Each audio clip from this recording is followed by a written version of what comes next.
It started long before the cameras, before the microphones, before the world even noticed. Two giants. Two minds, two egos, too big for one spotlight. Zlatan Ibrahimović, Cristiano Ronaldo. They had never played on the same team, but their names, always side by side.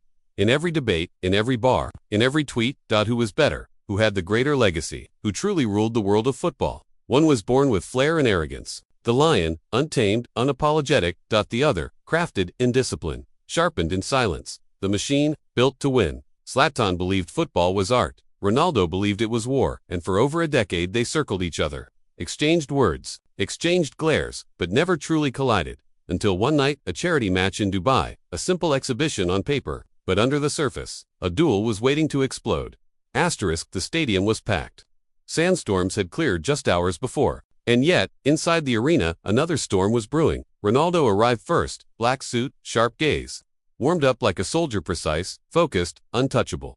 Zlatan came late, wearing sunglasses under stadium lights, laughing, stretching with his arms wide like a king returning home. Commentators smiled. Just a friendly, but real fans knew better. Zlatan hadn't played a competitive match in months. Ronaldo had just scored a hat-trick 3 nights ago. Yet, when the referee blew the whistle, something shifted. The ball found Ronaldo. 2 touches, 1 dribble, powerful strike.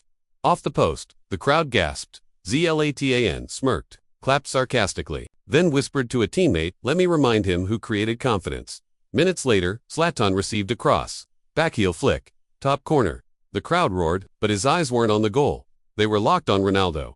A war of goals. No, this was a war of statements, and it had only just begun. By halftime, the match was tied 2-2.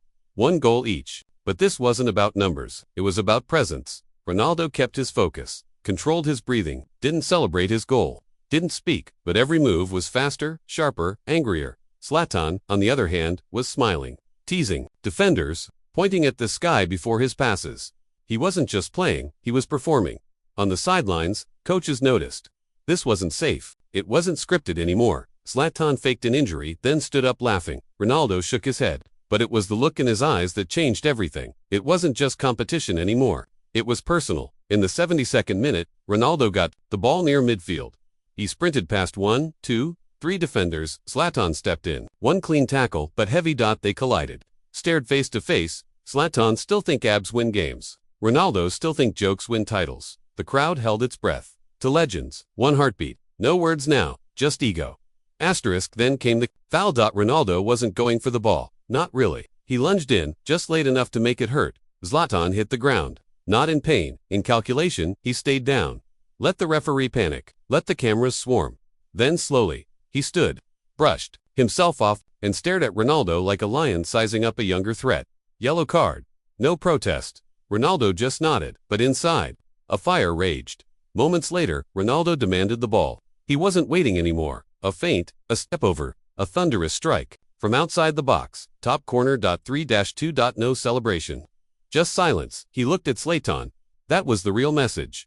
But Zlatan, he didn't flinch. He walked back to the center, tapped his chest twice, raised his hand to the sky. Next play, he dribbled past 2 men, chipped the ball over the keeper with a smirk. 3-3. No words, no smiles. The crowd wasn't cheering anymore. They were watching something bigger than football. They were watching 2 gods try to tear Olympus in half. The scoreboard read 3-3, but that didn't matter, because now they weren't playing for the crowd.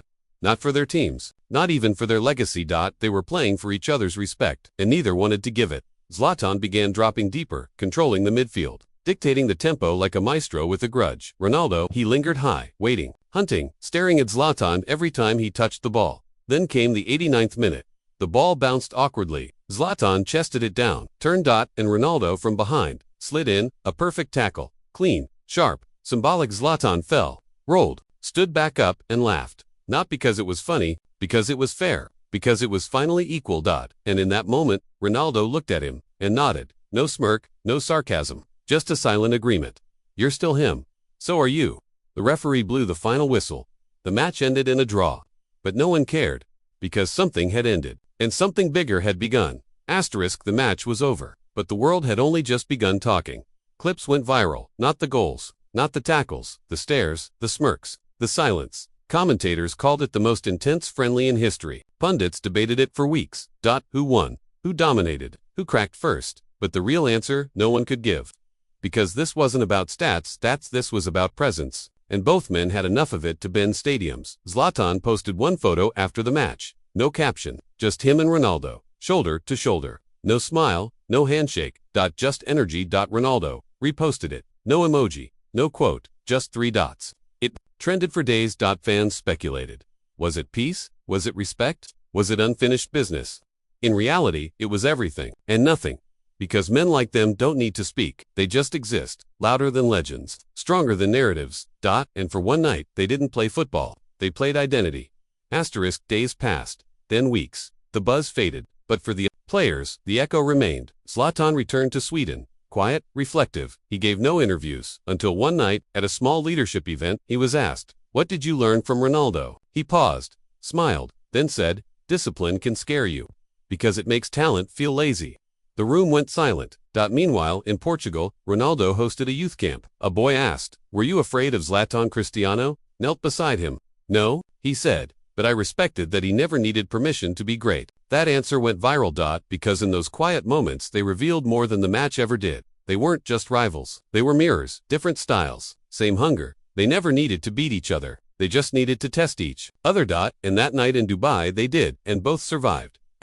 Years later, the footage still plays. On YouTube, on TikTok, on endless fan-made edits. The match that meant nothing became the one that meant everything to men. 2 legacies. Crossing at just the right time, before the curtain fell. Zlatan retired first. No tears, no farewell tour.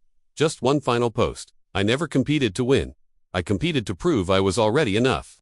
Ronaldo played longer, scored more, lifted more. But when he was asked about his greatest match, he didn't mention finals or trophies. He said, "The friendly in Dubai, because that was the only time I played against someone who believed he was me." The reporter laughed, but Ronaldo didn't. He just stood, shook hands, and walked away.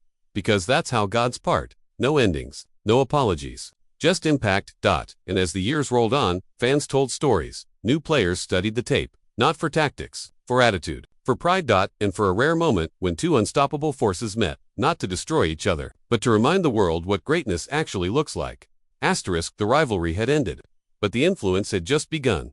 In locker rooms across Europe, young players began to mimic their intensity, the Zlatan flair, the Ronaldo routine, but none could match what happened in Dubai, because that wasn't a match. It was a message. Clubs started to study the footage, not for tactics, but for mentality. How do you lead without speaking? How do you play with ego but not lose control? Zlatan and Ronaldo had shown them. And while others measured trophies, these two had measured presence. They didn't just win games, they changed rooms, they silenced crowds. They made the pitch feel smaller when they were on it. Years later, a documentary was being made. Producers begged both men for interviews. Zlatan said no. Ronaldo ignored the calls. But then, something strange happened. A private plane landed in Milan. Zlatan stepped out. No security, just a black coat and a half-dash smile. Ronaldo was already waiting. In a closed training facility, no cameras, no press. Just one handshake. No words for 10 seconds. Then, finally, Zlatan spoke. "They still talk about it, huh?" Ronaldo smirked. "They always will." They trained together for 2 hours. Shot after shot. No goals kept. Just movement. Just rhythm. Just respect. No Instagram post. No behind the scenes. Just 2 titans reminding each other that they're still carved in stone.